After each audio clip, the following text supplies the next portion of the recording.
হচ্ছে দিব্য, আমার ছোট্ট মামাতো ভাই। ওর সৌন্দর্যই হচ্ছে চঞ্চলতা।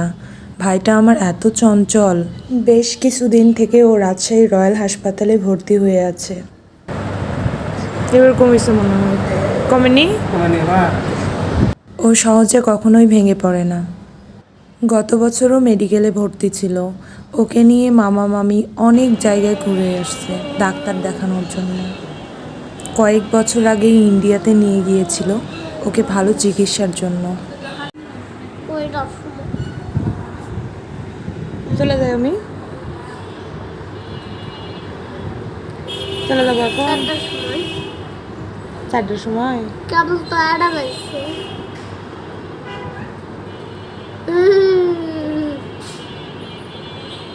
চারটার আগে যাওয়া লাগতেছি, প্রাইভেট পড়ানো আছে। 4টা তো যাবে। হ্যাঁ, 1টার সময় যাওয়া লাগবে।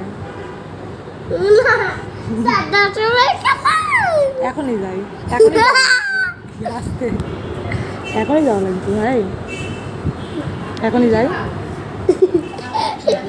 মরানো হবে না। হলো আমার পাশি বারো কিচ্ছু কি কিচ্ছু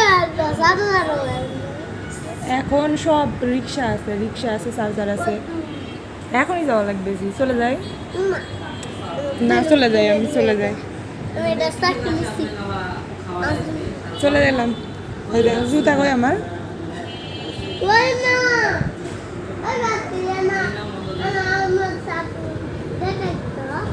ব্যাগ কই আমার? চলে যাই, যাই, আমি বাড়ি চলে যাই। চলে গেলাম, টাটা।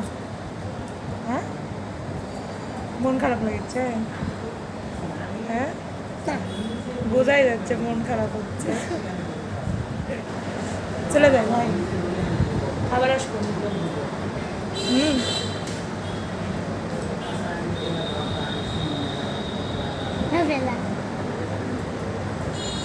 মন খারাপ লাগছে। আচ্ছা, রান্না করে যাচ্ছি, রান্না করে 4টা। ঠিক আছে, 4টার সময় যাচ্ছে, বিকাল 4টা। এবার খুশি?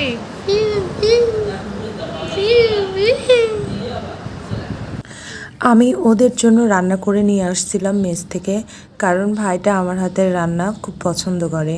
তো ওকে দুপুরে খাওয়ানোর পর এখন আমি চলে যাচ্ছি মেসের দিকে, কারণ আমার পড়ানো আছে আর ও আমাকে আগিয়ে দিতে আসছে। সবাই আমার ভাইটার জন্য প্রার্থনা করবেন, ও যেন সবসময় এইরকম সুস্থ থাকে, হাসি খুশি থাকে।